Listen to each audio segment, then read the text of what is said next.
Just to confirm, this is the workshop focusing on what clients want. And I know that while that may be a mystery to some of us, we have assembled a distinguished panel that crosses across the lines of agency, nonprofit, for-profit, and research provider. And in that representation, we have people who are simultaneously serving the role of client, and they also have clients. So, in a way, this is a 360-degree conversation because they're going to be describing their experience working with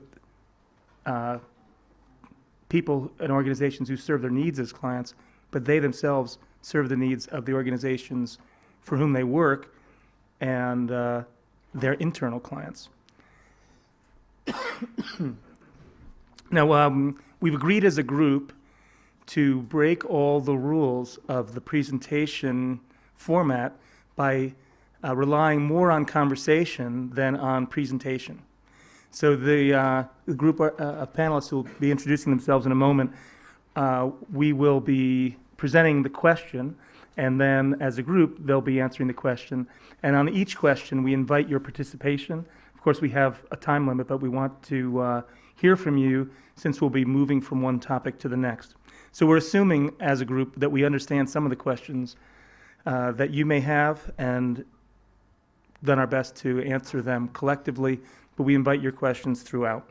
So let me introduce the panelists, and they will be introducing themselves as we go forward. So first, Evgeny Larionov, and his, okay, there we go. Okay, thank you, Mark. It's actually always hard to introduce myself, even if I do it really often. So I'll try to cut my biography in just a couple words. Nowadays, I'm a CEO and the founder of Ex Libris Agency. It's the biggest professional media measurement agency in Russia. We operate in more than 40 cities and six countries. I started my way from distribution of electronic versions of newspapers in 1998, so I really have a long way in media measurement. And I started the agency in 2005. So during the whole career, I always work with clients, different big global companies, PR agencies, local business, government. So I think I will make some input in our discussion. Thank you. And also joining us is Marty Marston from IKEA.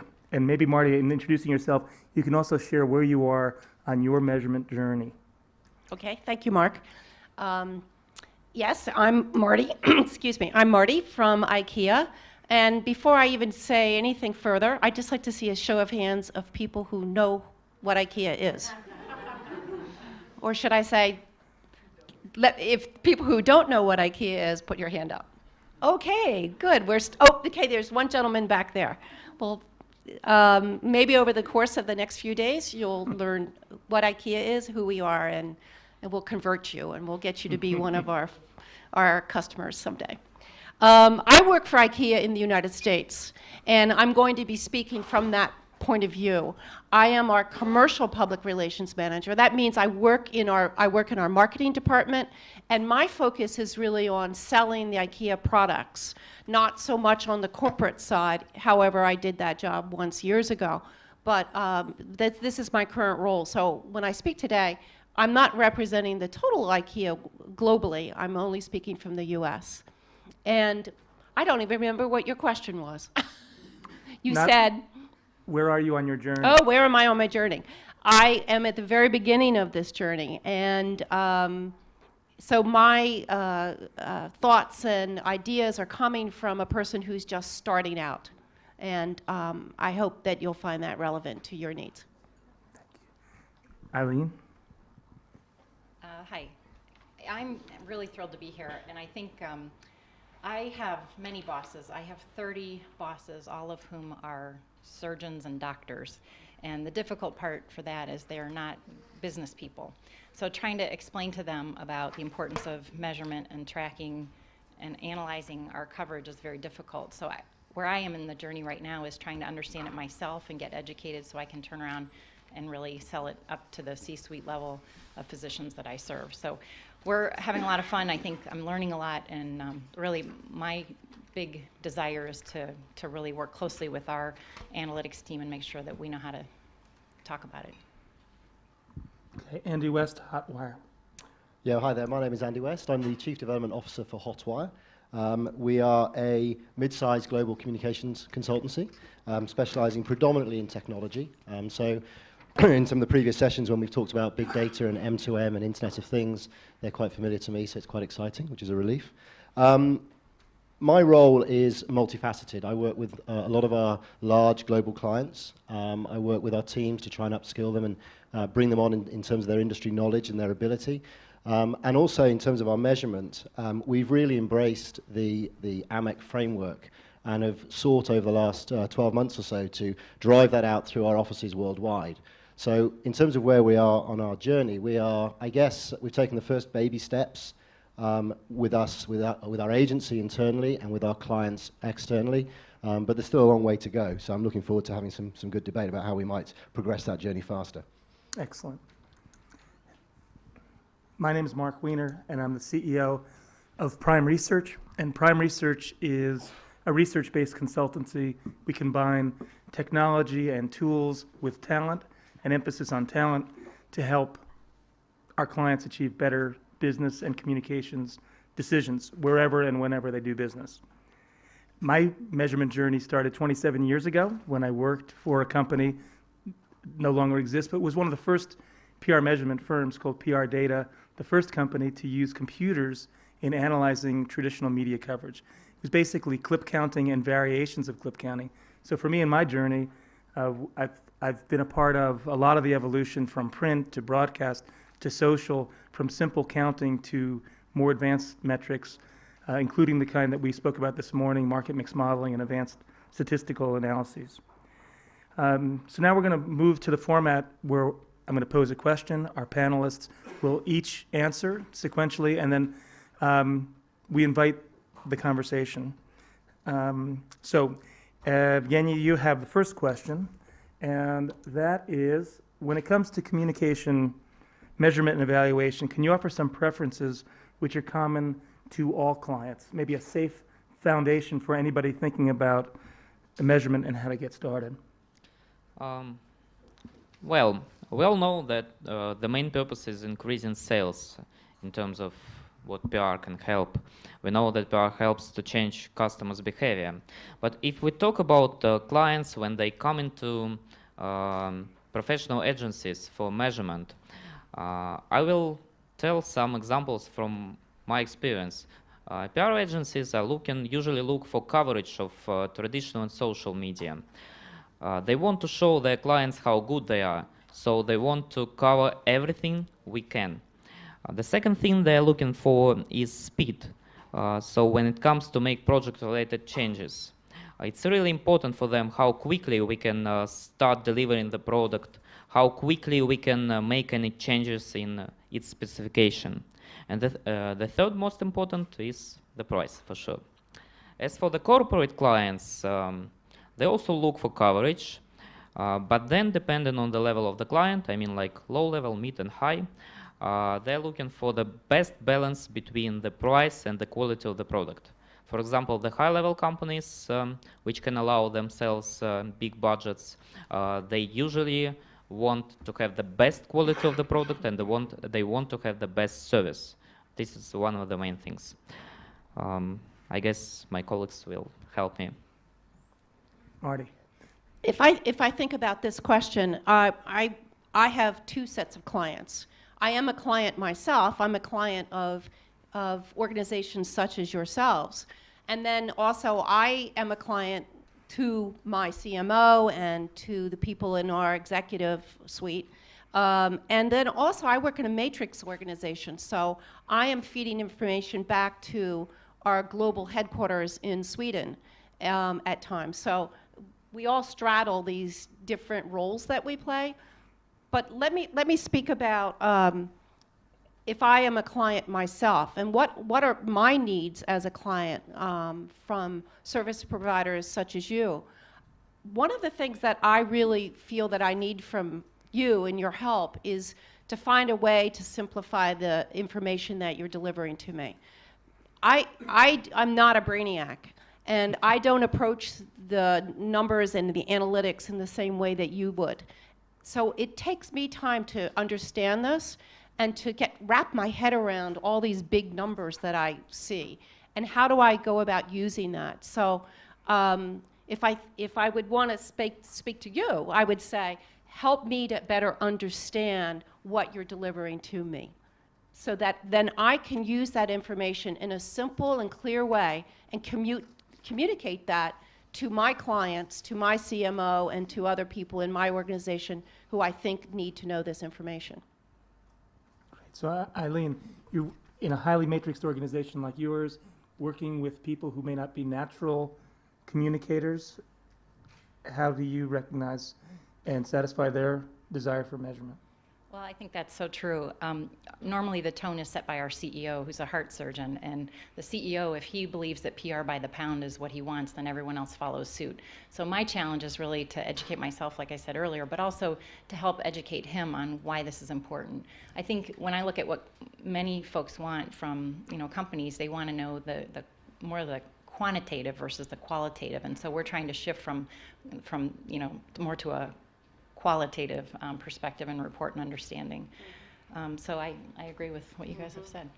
Andy, as someone who's managing a broader portfolio of clients, what can you offer that's common across all in the area of measurement? I'm not sure there is anything. There's no commonality in what we see. It's as an agency, we probably have something like 200 clients worldwide.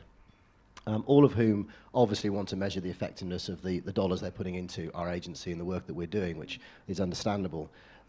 But as an agency, and one of the reasons why we've embraced the AMIC framework so rigorously is that we are trying to drive awareness of actually how can the PR drive the business outcome, because that's not something that our clients tend to think about or talk about that much, which may or may not come as a surprise to the audience today. I mean, our clients range from small startups through challenger brands through to big blue chips.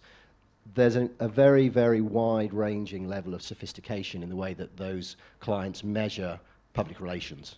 What I was going to say is that an awful lot of our clients still look at quantity of clippings. And I was very encouraged, and I did a little sarcastic tweet with Jodie from in the previous session when she talked about, so I've got a big clippings book. Great, so what? It's like, hallelujah, thank you. What we're trying to do is we're trying to take our clients on a journey where we say, actually, it's not just about clippings. It's about more than that. So the more sophisticated clients are starting to look at things like share of voice, which again, slightly British sarcasm there, but the level of sophistication with clients, and I don't mean to be disparaging at all, but it varies widely. Some are very sophisticated and use the techniques that have been talked about, and some don't. Share of voice is important, but trying to link it all back to that business outcome is something that we're trying to drive very, very hard. The final point I would make is just around social media, because obviously, no campaign these days is without its social media element. And that is actually introducing, and I think is serving a purpose to educate the clients, our clients, on actually what can be achieved through effective communications, because it's actually easier to measure in the online world than it is in the offline world. And they can also, and this is a point I think will come out in some of the other questions that I know you're going to pose to us, Mark, is it's cheaper to measure and get insight in the online world than it is in the offline world. And I think that's a key point. Thanks. So in offering up to the audience to contribute, let me just ask, Evgenia's talked about clients, of course, want to see public relations measurement in terms of its ability to drive sales. That's what you said. At least marketing public relations people. And I've had mixed experiences with that, and I wonder if anybody would be willing to share their experience or ask a question related to what clients really want through measurement. And I know there's a lot of measurement mavens here who are keeping clients happy. Anybody have anything, any question for the group or anything you want to share about how we keep clients happy? Or perhaps, yeah, great, Janelle. Perfect.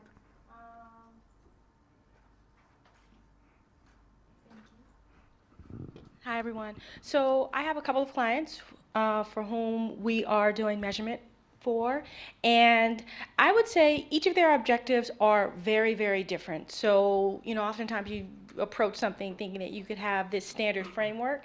Not the case. And that's because their objectives are very, very different.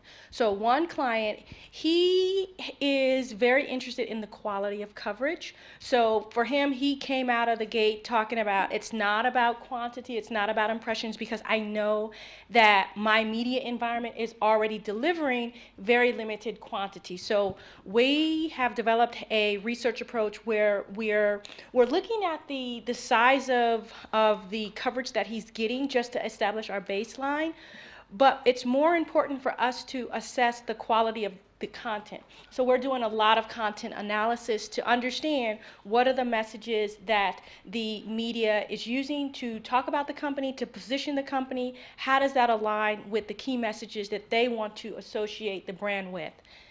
We have another client that is interested in the quantity, and that is because they are doing marketing mix modeling. And with that type of approach, it is very, very reliant on impressions. So for us, we started off just trying to educate the client.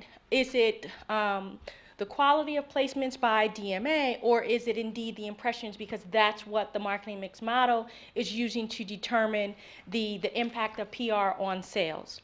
And then third, we have a client that we're doing measurement for, and it's a very different take because they started off by telling us that they are in a position where they feel that their media relations list is old. And so we said, okay, well, why don't we take a look at how you're using your media report and your measurement report to engage with your media partners or influencers. So we're using media monitoring and measurement to inform them on who they should be nurturing a relationship with in terms of media journalists and influencers. Thanks for sharing your experience. And if I can comment and turn it over to the group too for a further comment. I think one of the challenges in measurement is recognizing that the value proposition for public relations changes not just from one organization to another, but even from one person to the next person within the same organization. So I think what we've heard is that each of our panelists are on one step of that journey, and they're using a similar set of tools, but just emphasizing different tools for different clients so that at least there's continuity. I know this group is, AMEC is working on creation of standards to help inform that, the application of those tools. But I guess this is the challenge of working at an agency when we have many different clients and a variety of value equations. Anything to add or any other questions from, here's one with a microphone. Absolutely. Something to add, I think that just in terms of it, lots of different clients have different requirements, and I think that we have a responsibility to really know our clients and understand their business. And to do that, it's not only understanding their business, but like if we're doing a study, I think it's absolutely essential to present the findings so as to be able to articulate them, help the client to articulate them. But more than that, the thing I really love when in those situations is where the client starts discussing it between themselves, because then you understand what's important on their agenda so that you can make sure you dig in more deeply next time or whatever. So to me, the biggest thing is really understanding your clients, because if you understand them and what's important to them, then you know you can add value in the findings that you're presenting and help really be a strategic partner in helping them with their business. A great contribution. And you remind me, Pauline, that if you have a comment, I would just invite you to say your name and your organization. So it's not too late, Pauline, if you want to. Pauline Draper-Watts from Edelman Berland. There you are. A measurement maven. So I'm going to suggest we move on to the next question, if that's okay. And that is directed to Andy. In our shared collective experience, we've agreed that clients seek research that helps in two ways. One, to gather the feedback that's necessary to improve over time versus objectives against competitors, but also to help demonstrate the value of public relations. And I'd like to ask each of our panelists to share their experiences about the balance among their clients and what drives that value equation, understanding that it can change not just from one organization to the next, but from one person to the next. Andy. Thanks. Yeah, I mean, this is, I think, is a tricky question in some regards, because if you look at what PR and communications is seeking to achieve, I normally break it down just into two big buckets. One is it's about brand building, and the other is about demand creation. And I think when you look at how measurement and insight can help drive brands, then it's a different measurement conversation that you're likely to have, as opposed to when you're looking at how PR is actually driving demand and creating sales. And actually, I would argue that it's sometimes a little easier to link PR to sales than it is to PR to brand, particularly if budget is an issue in terms of measuring the effectiveness and the ROI of the work that you've done. So to answer the question, or to think about the question a little bit more deeply, clients seek research that helps in two ways: to gather feedback needed to do a better job, or to help demonstrate the value of PR. I think across our clients, and this may just be because we work quite heavily in the technology sector, and also I should point out that a lot of our clients, we don't work at head office. And I think that's a distinction which is kind of interesting to think about for those of us who are perhaps here in Europe working for multinational clients who perhaps are based in the US. Sometimes the measurement framework is driven out of the US, out of head office, and is then mandated down into the countries. So sometimes when you have initiatives that talk about how you can improve measurement, you're up against the local versus global HQ sort of tension. But speaking from my experience with the clients that we work with, I think the majority of our clients look to use research to demonstrate the value of PR, as opposed to using it to gather feedback to do a better job. And I think one of the reasons for that is that there's a lot of talk about the value of data, the big data that's out there, the proliferation of data that we can expect to see coming down the pipe through the new technologies.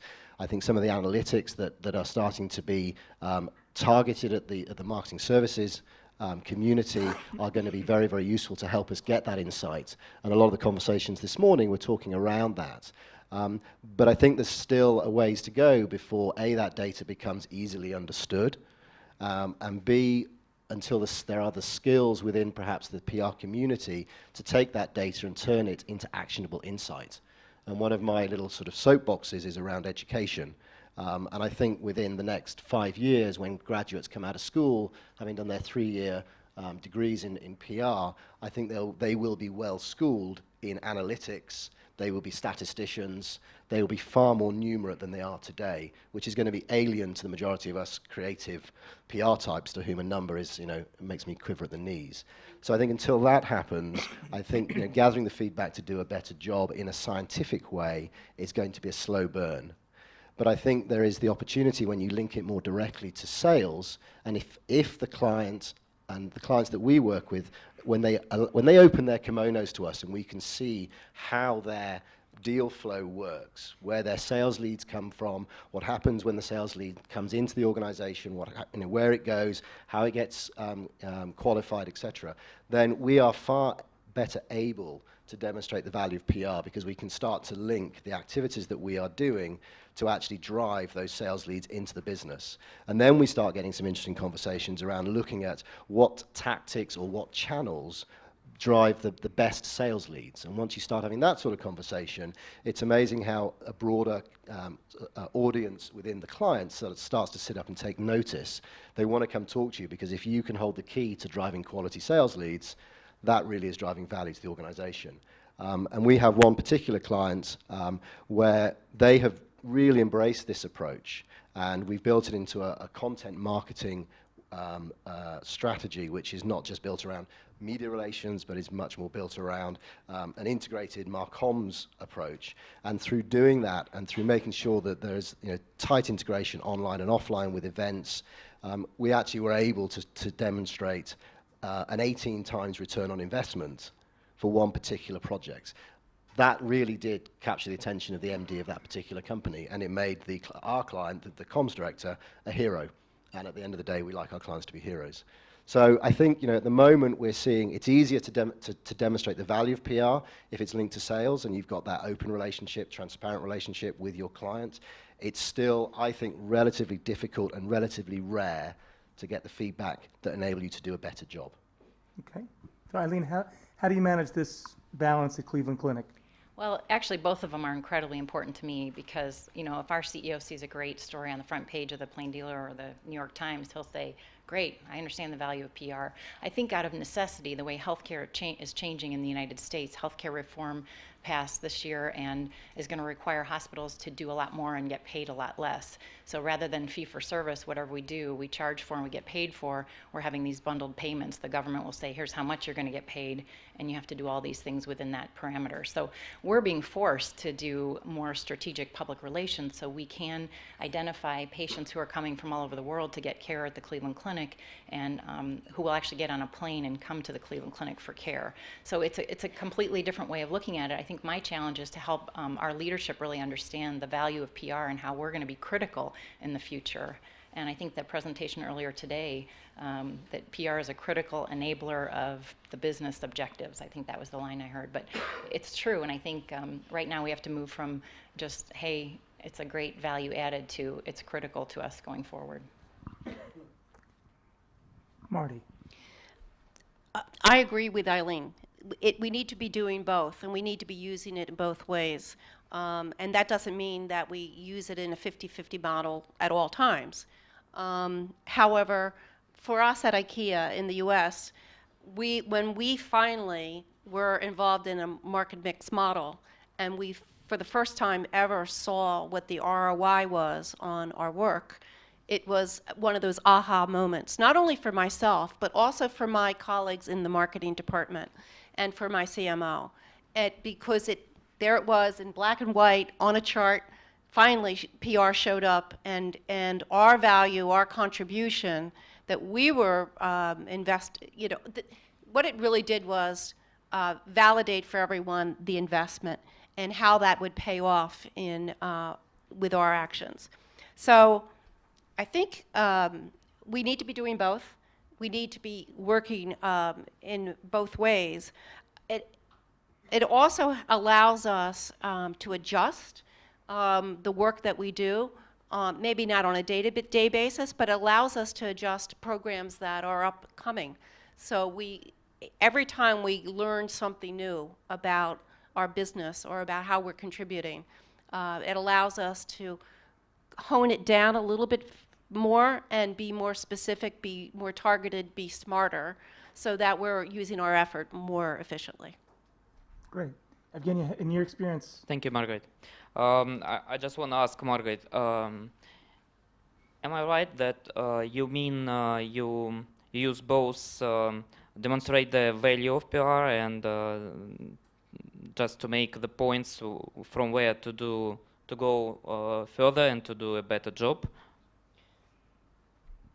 Well, one of the reasons why I would need to demonstrate the value of PR is so that when the budgets are being divided up, which happens in a marketing department, I would then stand a chance of getting a little bit of bigger share of that budget. Because in the end of the day, my CMO has to decide how those buckets are going to be chunked out, shared. And by having information that gives her a better, making that a smarter judgment call, then I'm going to end up getting more, and then I'm able to do more. Great. That's the exact answer I would like to hear from the potential client, because it's really important to do both, to demonstrate the value of PR and to to use it for your potential growth, for your communication strategy. And I can say that in corporate segment, most clients use both tactics. They report to their bosses because they need budget, and they set goals, they set objectives, they set KPI, and they go to them. And they understand how they can reach them through the analytics. But if we talk about some kind of resellers like PR agencies, they mostly interested in proving their activities, in proving their value to their clients. So in that way, they mostly use our tools to show how good they are. Well, I'd love to hear from the audience. In thinking about my own journey, and I don't know when I became the old guy, but 27 years of experience suddenly makes me feel a little gray. But when I first started to do this, it was all about proving value. And I found myself being really frustrated because I had my own bias that research should be informing continual improvement. That was the higher aim I felt. And what I realized pretty quickly, two things. One is that nobody was interested in hearing that. And if it was really going to be about proving value, I needed to adjust my thinking. And I also recognized that the best way to prove value, and I think this is one of Marty's points, the best way to prove value is to do a good job. And if you set objectives, beat those objectives because you're being strategic and always monitoring and refining, you'll demonstrate value. And value is demonstrated in different ways, as we were saying. But I'd love to hear from the audience about your experiences and the way that your clients balance this equation, whether it's 50-50, 30-70, 70-30, 80-20. Anybody have something to share or a question about how our panelists are negotiating this when working with their clients? Very thorough, apparently. Sure, of course. I think the opportunity moving forward is in the gathering feedback to do a better job, and I think at multiple levels. But the debate that's been around forever is what is the role of PR within marketing, and we're I think often seen as the poor relations. And again, I think it was Jody in the previous session talked about sitting at the kids' table and the adults' table, and I think what we're going to start to see, and it speaks to the same session with the lady from Hill and Knowlton, is as we start to have better insights, so we'll actually start to be able to do our planning better and have a much more strategic visibility into what we are doing and be able to fine-tune our campaigns in a way that we've never been able to do before. On-the-fly marketing is something that is happening. Marketing departments around the world are using data in real time to change the way that they change prices, put new products on shelves, react to crises. I think from a PR perspective, as we start to understand and use the data that's going to be available more readily, and as I said previously, as our skills increase, so I think that research, and within research I put analytics and insight, it will definitely help us do a better job. I think at the moment we still need as an industry to understand what data's out there, how we can use it, and then how do we turn that into our function being more effective in what we do. Thanks.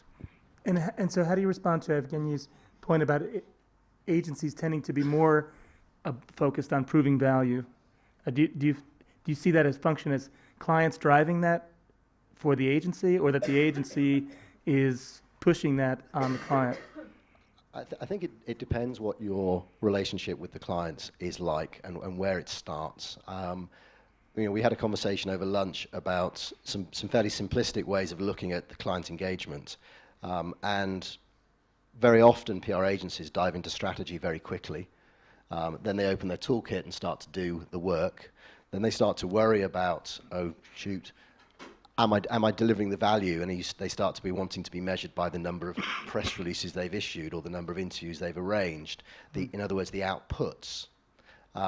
Whereas I think if you take a more considered approach to your client's engagement from the get-go, and you have the conversation about the objectives, and you really understand what it is that you're trying to achieve, And only once you really truly understand what you're trying to achieve and you've shaped the objectives in the right way, then you start to talk strategy. Then actually the value conversation is handled by the fact that you've worked together collaboratively to deliver the objectives.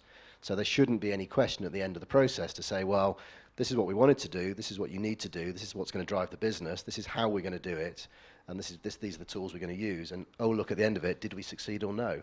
So I think it depends on what your relationship with the client is like. May I make a follow-up to that? Just the other day, my agency partner and I had a similar conversation around this, and we talked about an upcoming program that we're going to launch in another 6 or 8 weeks. And we talked about the fact, I said, you know, we're not going to make the same numbers as we did last year for this reason and that reason. And then we got into the discussion around, well, what happens if we don't make our numbers? And I said, I'm not worried about that because it's explainable. We know, as long as we can explain it and we understand why we're not making our numbers, they're just numbers. It's really about the learning and what we take from that or about the knowledge that we have going into it and how are we going to tweak this program this year. It's a reoccurring program that we do. And identify another set of metrics that we're going to go for this year instead of the old numbers that we went for last year or the old measurements that we went for last year. It's all about having the knowledge to explain yourself. And fortunately at IKEA, because of the culture I work in, that's acceptable. And I think that goes back to what we were talking about earlier, and that's understanding the culture that your client is coming from. And that it shouldn't be, you know, feeling of a risk or feeling like you're in any jeopardy. Because my attitude is we're in this together. And if I establish that relationship with Ketchum, who I work with, from day one, we're in this together. We both fail, we both succeed, we both share in the successes. Yeah. Yep. Yep, great. So I know as I look at this, I'm reminded of a client that I worked with a while ago where it was at a time before ad values became a risky topic. But this client insisted that ad value was the only metric that mattered. This was like 20 years ago. And it was measuring a contest, got incredible visibility. It was for identifying the world, or the America's smelliest sneaker. This was for a company that created inserts into sneakers to make them smell better. And they had, it was a very visual project. And they had these scientists who knew how to measure the intensity of a smell, and they're wearing lab coats. It's great visuals, photos, headlines, full pages, all the things that we recognize now and then to be high impact media coverage. But when we showed the ad value figure, I just watched the color leave her face because she had chosen to isolate the only metric, the only metric that she wanted. And it was, as it turned out, the wrong mountain to climb because what she hadn't factored in was that she had hired a boy band to do a special song for this and heavy promotional items with, the product and shoelaces and all this stuff. It cost a fortune, and as a result, the return on investment on that program was negative because she chose the only one metric. She only had one way to win, but she also had one way to lose, and in foregoing all those other metrics, she lost. And I wonder if this is going to be the kind of crowd that engages, and I hope you are, to share maybe some of those cases where clients put you in a position where you, in a position that was similar to mine, where proving value was the only metric, and maybe it worked out well or it didn't work out well. Any experiences to share? Not easy to share. Okay. Go ahead. Thank you. They love it. Yeah, we have one client that was very adamant about focusing on having 30 to 50% of media coverage placed in top 20 DMAs. And after a while, we started to probe a little further to ask, where is this coming from and why?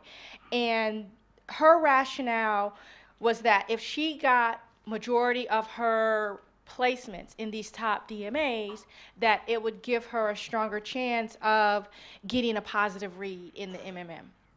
But when we monitored her media to figure out, okay, what's your size of the prize? Do we go with placements as a KPI or impressions? We realized that, we could get 30 to 50% share in the top 20 DMAs, but it's never going to get you the impressions that you need to show a positive ROI from your MMM.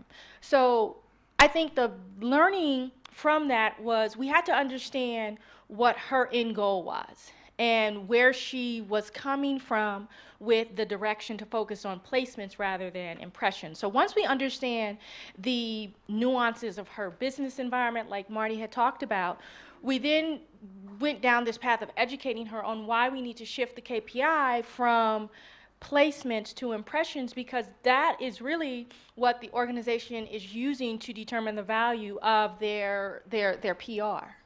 So it was a challenge because at one point we realized that rule of thumb had just been passed down and no one really understood where it came from. So it was very difficult to understand why she was directing or demanding that we use placements, not impressions. So once we started to have an open conversation about it, we were then able to educate her and come to a happy medium to switch from placements to impressions. Great, thanks for sharing. Any comments from the panel before our next question? Yes. I'll probably try to comment your case you just told us. Did your client make any sociological researches on that? I mean, how the customer's behavior will change if they get this coverage? No, for her, it was just passed down that it has to be, this share of voice among the top 20 DMAs. And so when we broadened the group to more people who had been at the organization a little bit longer, that's when we understood where that directive was coming from. I mean, if we want to increase sales, we need even to increase our awareness, even to increase our brand loyalty. So when the client buys more times, and we can only by media measurement we can only predict, make an approximation how probably clients' behavior will change, but we cannot say it for sure, and we need to make sociological researches to make this approximation, and that's very important in our business. Good point, thank you. And it's a great segue to our next question, which I'll direct to you, Eileen. In your experience, is there a measurement hierarchy among clients? And which measures do they value most and least, and why? I'm going to answer that two ways. First, from the CEO perspective, and then from my perspective. And just for the record, mine's the only one that really counts. So, I said this 4 times, and I think I'm turning blue in the face, really. But our CEO really does value PR by the pound. Really, what his agenda is, we want national awareness. We want everyone to know what the Cleveland Clinic is, why we're here, and they should come and get their care here. So, but really what I want to do is really move it from just awareness to consideration and people actually coming to the Cleveland Clinic. So for me, what's important to me in my hierarchy is really understanding who are the target markets for PR, who are the folks who will come and travel to the Cleveland Clinic, for what clinical reasons. Is it heart surgery, is it brain surgery, is it cancer treatment? And really understanding our market better, our publications that those, or media outlets that those targets value and pay attention to, and then what are the messages that resonate. We had some research done, which is incredibly helpful, that showed us that we're known the Cleveland Clinic's known, but we're known for about 1,000 different things. You know, we're not just selling tires. We're selling heart surgery and brain surgery and pediatric cancer and colorectal surgery, and so we're all over the map and trying to figure out. And Ketchum's been very helpful to me, really helping us kind of focus our message and keep it more consistent, so we're giving a better message to our public. So what I want as a client is I want to partner with the research team and help me understand how to do that strategy much, much better, more focused to the right place. So we're demonstrating our value, but we're also adding a lot of business value to the organization. Great.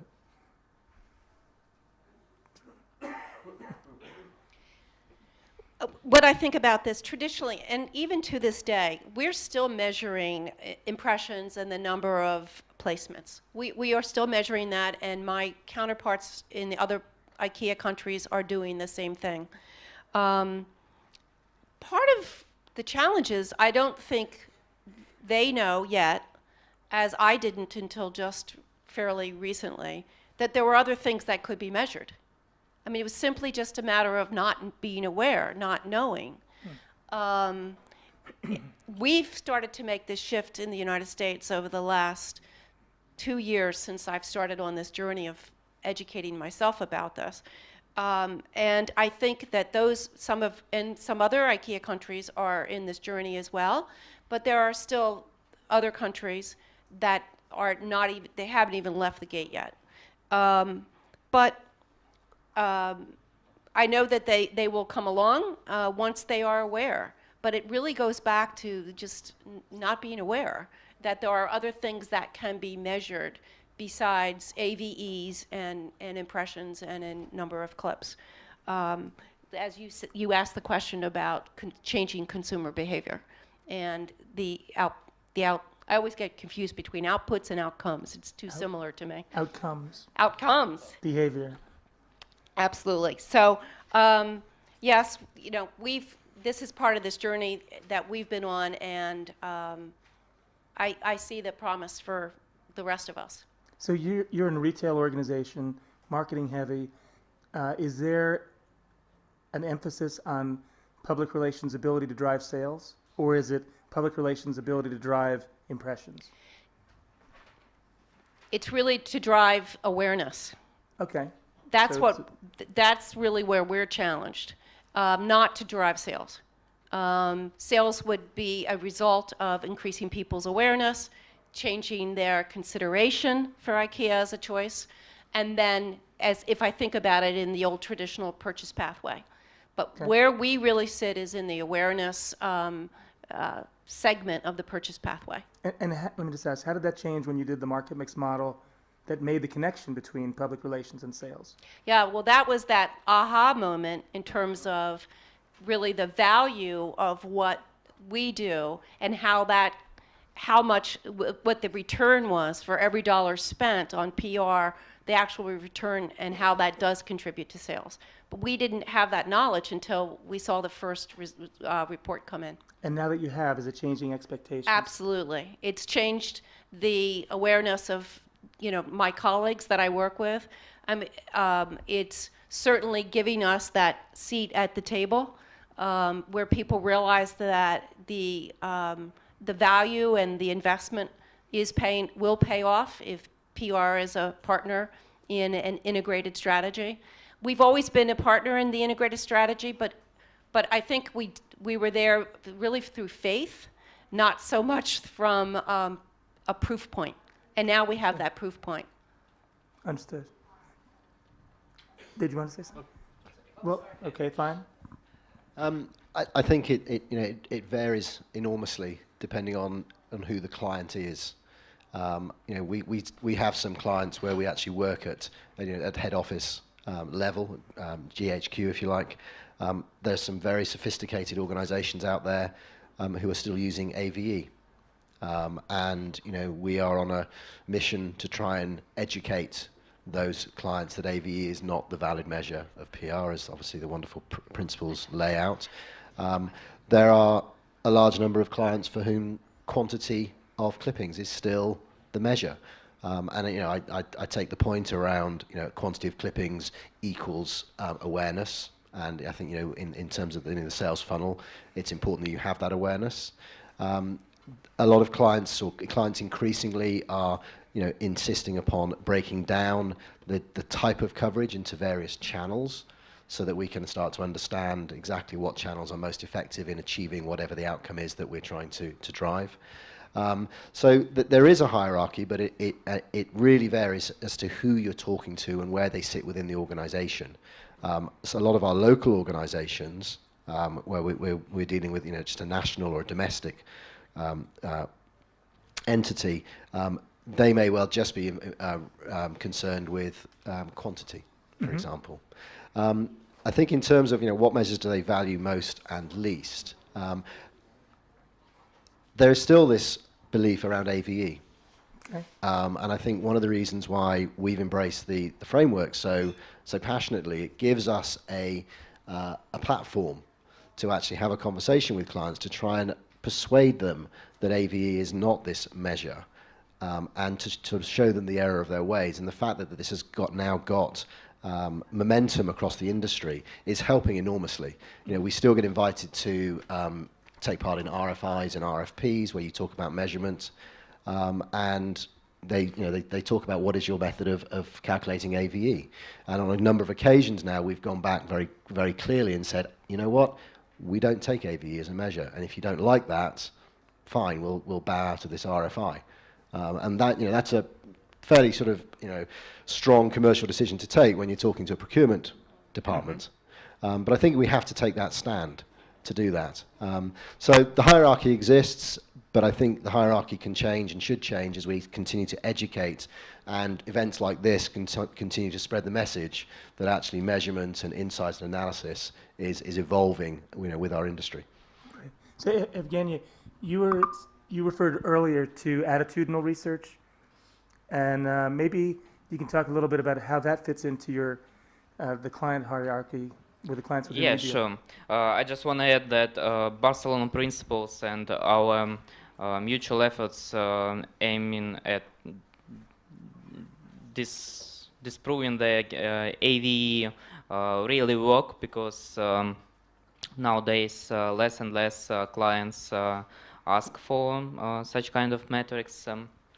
Anyway, usually when clients asking for measurement, they are seeking for, as Margie said, simple solutions. Simple, understandable, with clear objectives and clear KPI.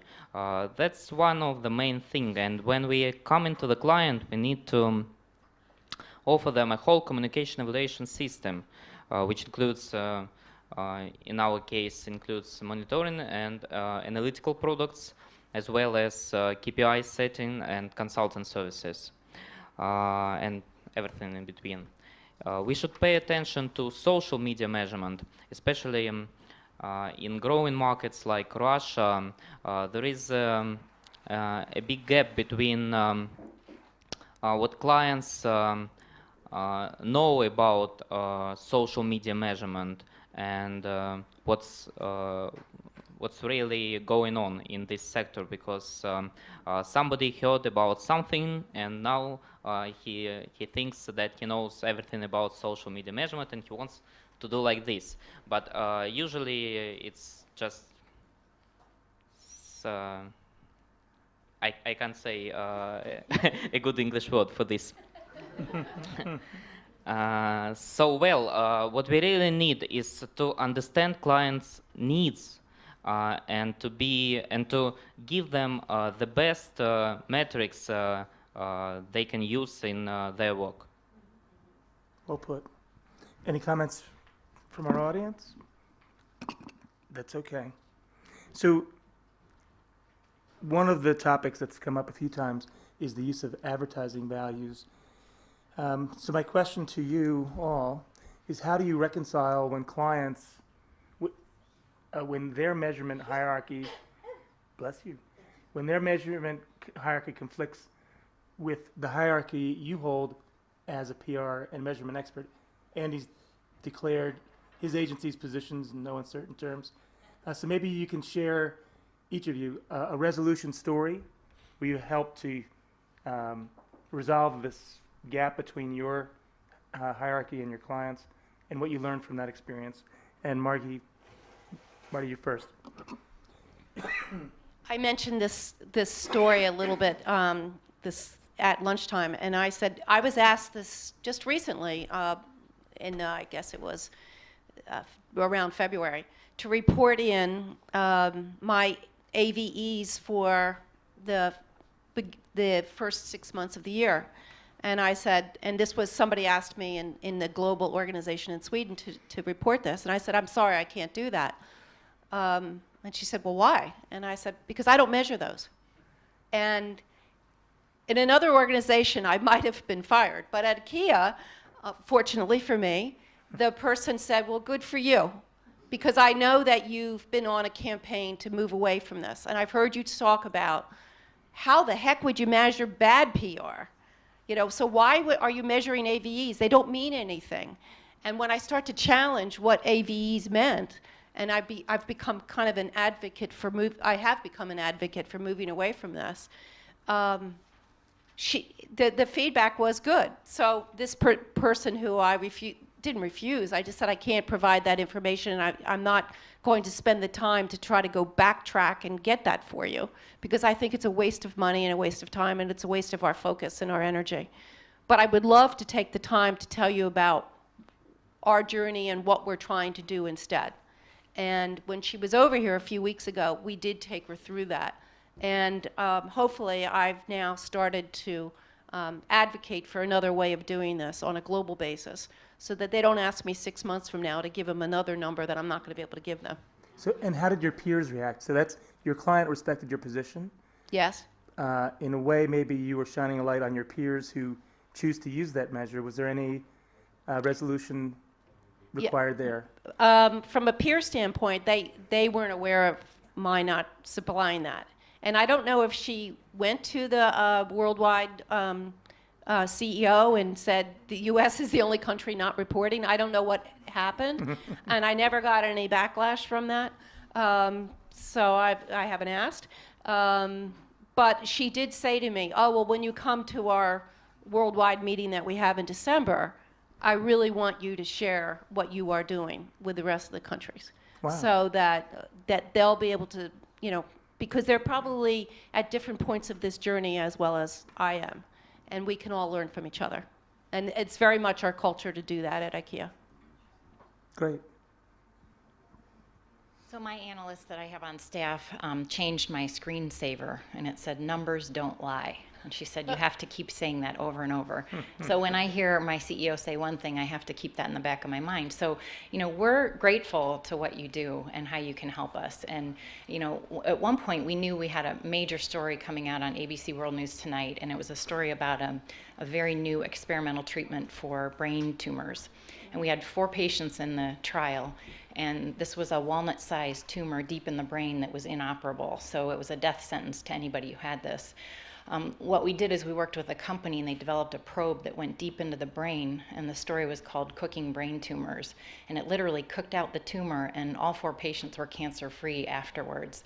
So what we did ahead of time is we called our call center, we called the Neurological Institute, and anyone who answered any phone calls that would be coming in, and we said, just on a whim, could you take every call that comes in the next 48 hours and ask them where they heard about the Cleveland Clinic?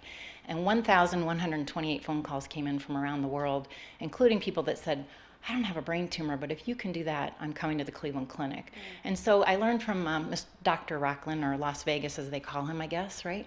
David? But what he said is, he talked about the mixed market model, which I had never heard of before I met David. But we did 2 of those, and PR came out as the leading source of awareness in the 2 markets and revenue for us. And then this anecdotal thing that I didn't know really what it was called, but we did that, and it really showed the value of PR. So when I have a conflict with my CEO, I remember the line, numbers don't lie, and I like to take that data and just anecdotally go and show him, this is what the PR value is bringing to the Cleveland Clinic. And so we need more of that. We want to partner with you and really help us do a better job of that, because we're starving for it. Well, can I just take a moment? Because we're talking about the value of public relations, and we're talking about whether it's ad values or impressions or market mix modeling.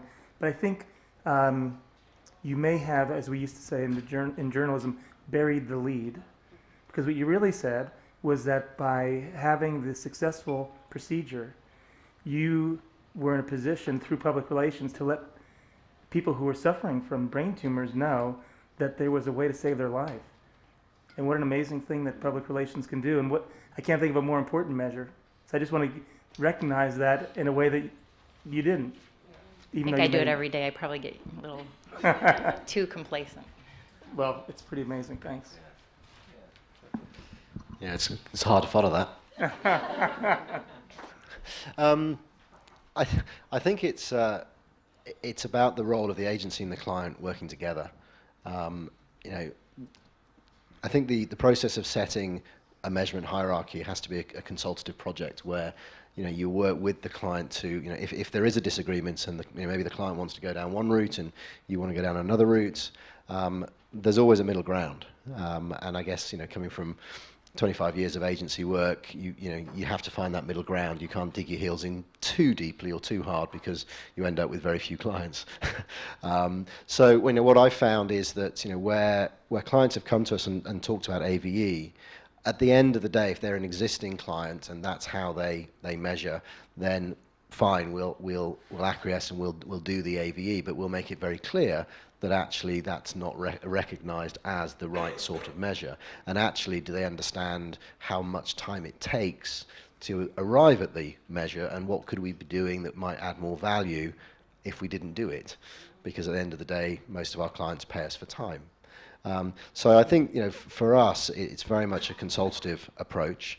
I think the framework gives us that ability to have that conversation.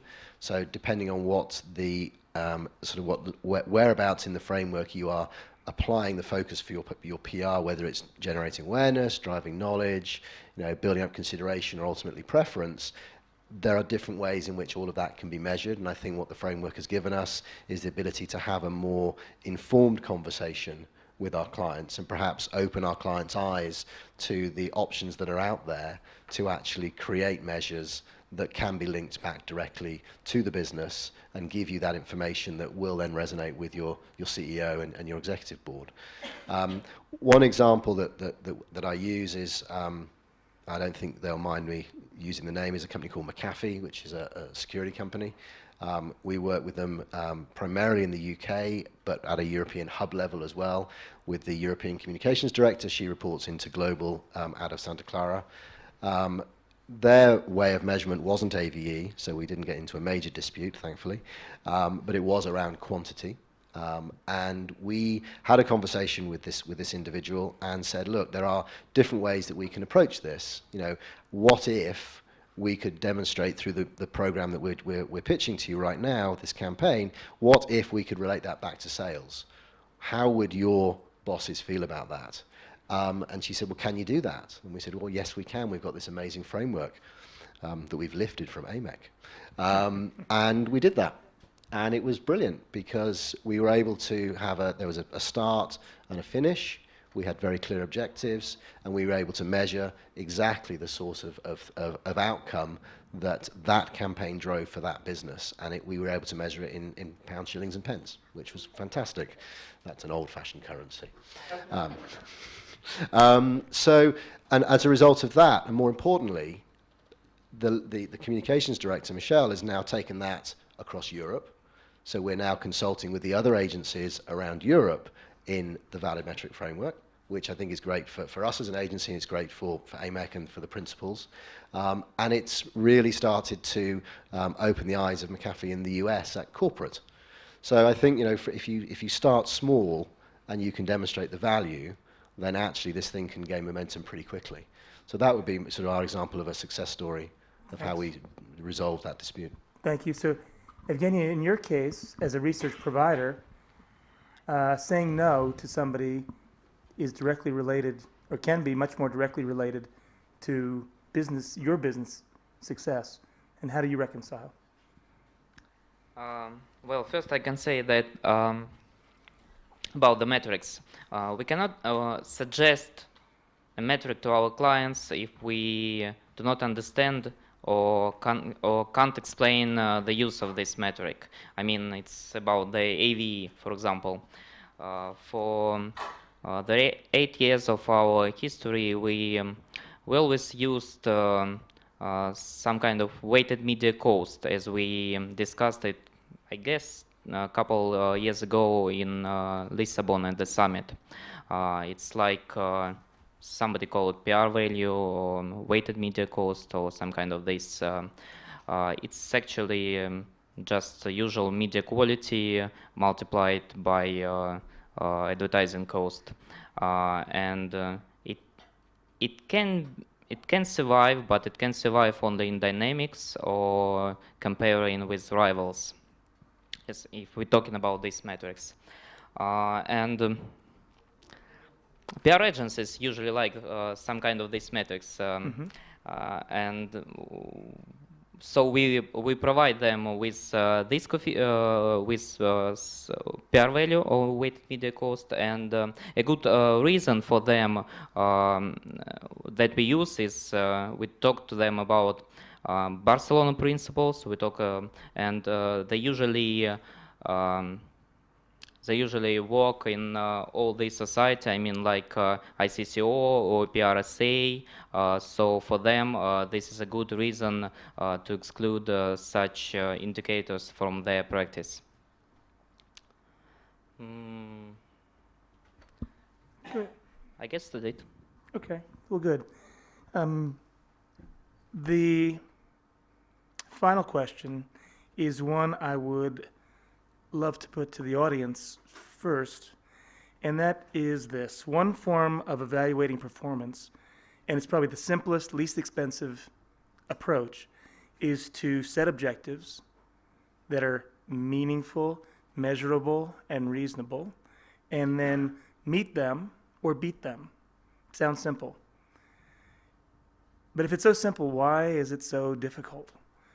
And I ask you, as people in the field who are helping clients to set up objectives and then provide them with the guidance to meet or beat them, to help elevate that this question. Why do you think it's so difficult? Thank you, yes. So just say your name and the name of your organization. Yeah, hi, Dominic Mills, Kantar Media. I think the main issue you have here is talking to a lot of clients. They don't really have an idea of what outcomes they want to have from a campaign, for example.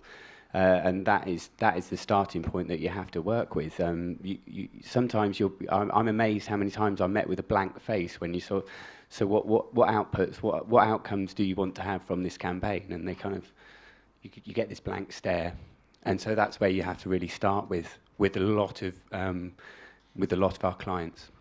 Okay, and so do you think it's a matter of just semantics, that they don't know the difference between the language that we use in a group like this, like outputs and outcomes, or is it the individual components that they may not even understand what types of measures feed into objective setting? Yeah, they really aren't aware of what kind of metrics are out there for them to really utilize to their maximum ability, really.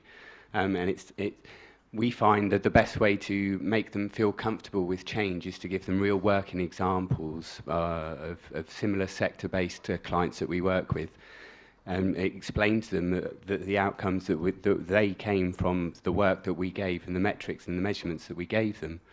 And so that kind of makes them more at ease to sort of make the change and actually think about what they want to make, what outcomes they want to have from their work in the first place. So giving them something to react to. Exactly. And then that guides their direction. Exactly. Great. So in your organizations, have you begun to set measurable objectives? And how do you make sure that those measurable objectives are both meaningful to the organization and reasonable for you to achieve? And so I'm looking at Eileen because you're looking at me, so you go first. We were just talking about this. I think most clients really don't know what to expect from what you do. So my CEO would say, did we beat last year? Did we get more coverage than last year? What was the estimated value? And I can say, yes, we got 1 billion hits and it was worth about 45 million. Okay, but what's really important is, boom. And I need help from you, and Dr. Rocklin is helping me to say, forget about that. That's nice. We'll continue to monitor it. So when you want to put up your CEO slides, that matters to you. But help us understand like what's available. What do you do? What are the different services, and what are the different sets of data you provide that can help us? I now know that numbers don't lie, but I don't know what those numbers are. And the language, there's a little bullet on the program that says, what do clients hate? Since I'm off in a few minutes here, I can run away. We don't speak your language. So I see net effect, gross effect, blah, blah, blah, I don't even know what that means. So I've had my folks say, okay, that means PR recall, and that means that's how many people remembered they saw this. Okay, I get that. So help us with your language. I think, next time we have a PR conference, we're gonna find some keynote speakers from the audience here, so you can help us understand what we should be asking, what should we be telling us. It goes back to what I said to begin with. If you don't educate me, I can't educate anyone inside, and I'm the best bet to get to, so I can help you do your job better. Great. Thanks. Boy, do I really second that. I mean, that's so true. You guys talk in a language that I don't understand, and I have to be able to understand it in order to be able to act upon it, and then become an advocate for doing this in a better way. So it's really about understanding our needs and allowing us to expose ourselves, I guess, to you, and then be understanding of this is not where we generally have a comfort set, or that we're comfortable, but we do need to be partners here, because if we don't take this from a partnering standpoint, then we're going to be at odds and it's never going to work. It's not going to be successful for you or for us. So it's finding that sweet spot in terms of finding a way to really dumb it down to, like we call it, like, so a fifth grader would understand it. That's really where we need to be. So how do you talk your language to a fifth grader? And if a fifth grader can get it, then I think we've gotten the answer. Maybe seventh grade. Oh, okay, seventh grade. We'll split there. Yeah. Well, thanks. Agree on that. First, PR goals usually, not usually, I mean, they're always connected to business goals. And when we come to the client, we need to understand what really they want to achieve, because sometimes we need to even go to their business goals, because they cannot quite well tell us what they're doing in public relations, what goals they want to achieve, how can they measure that they achieved these goals or not, during these startup sessions, we trying to understand the real objectives of our clients, and then we can suggest them quite understandable metrics, and we try not to tell that this. We try not to show that this is difficult. We're trying to give them the explanation how simple it is. So only understandable, simple metrics and measurable goals. Thanks. So Andy, just briefly, because we're getting close to time, about objectives and. I pretty much agree with what's been said. I think setting objectives is all about a collaborative process, which we talked about earlier. I think it's beholden on the agency to be able to have the conversation with the client and understand what it takes to form an objective that is specific, that is measurable, and also has a timeline associated with it. The old acronym SMART always comes to mind. I think there is an issue that both parties probably need to get smarter at understanding what a true objective is, as opposed to a goal or even a strategy. Sometimes I see confusion happening there. That's a great objective, but can I rewrite it as a strategy? And I think also just the industry, the measurement and the evaluation industry. I'm a simple soul. And I get very easily confused. So I would kind of echo what you're saying about, don't blind us with science.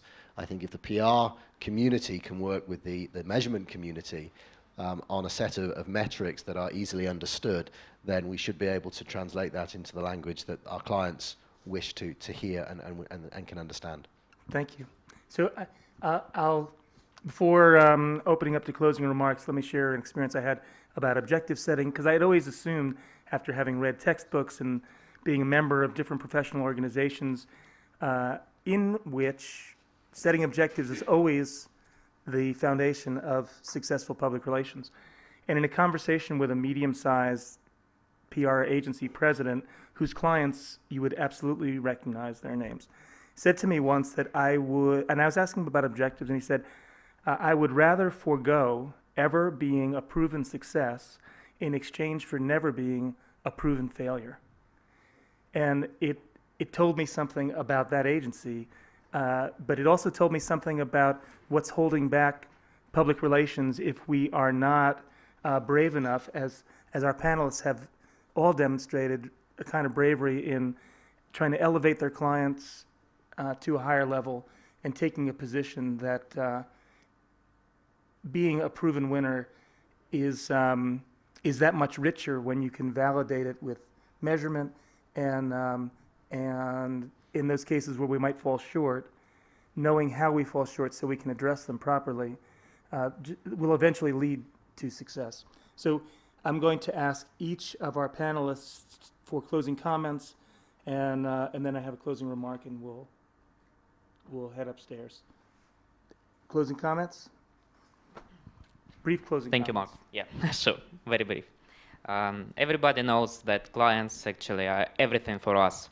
As for measurement companies, I can say that besides meeting every eccentric demand that the clients can have, it's really important, as Pauline said, that to truly understand their goals and needs and offer the best solution using our expertise and international standards.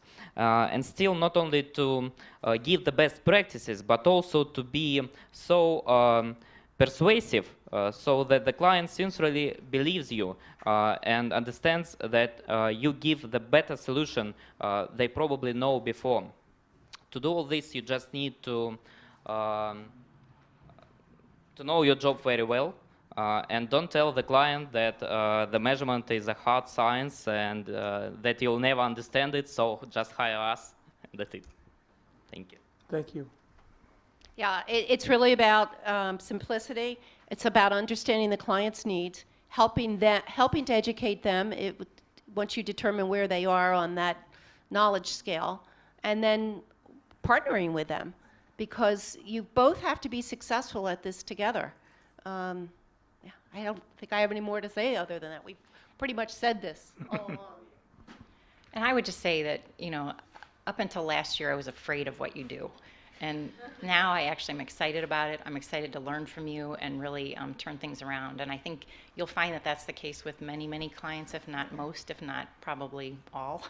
So bear with us and just help us work through it. And I think, you know, I found a good partner because he's very patient with me back in the room there, but he really made it less scary to me. So now instead of avoiding it, I try to learn from it. I think just 3 very quick points from me. I'm very excited about measurement as well, and being a measurement geek in our organization is kind of a cool place to be, for me anyway. And I'm just very excited about the opportunity that measurement and insight and analytics can bring to the PR industry as a profession. And I think it behoves us in this room, client side and agency and evaluation company side, to keep pushing that out and keep pushing the boundaries whilst keeping it simple. I think client side and agency, the collaboration that we've talked about is incredibly important.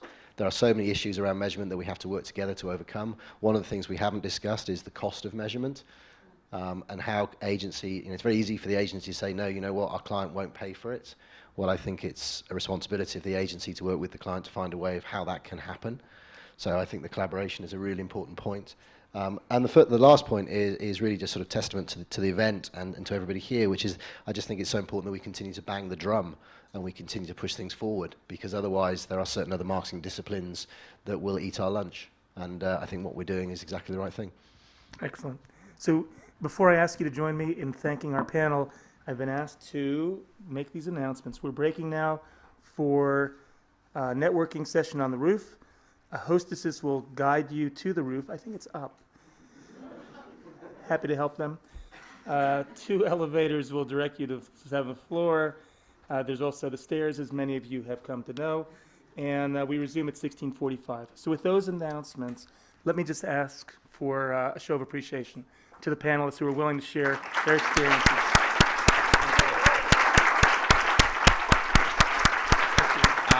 Don't, guys, please don't forget about the competition between our room and the other. Oh, So yes. please, more loud. Let Come me on. loud.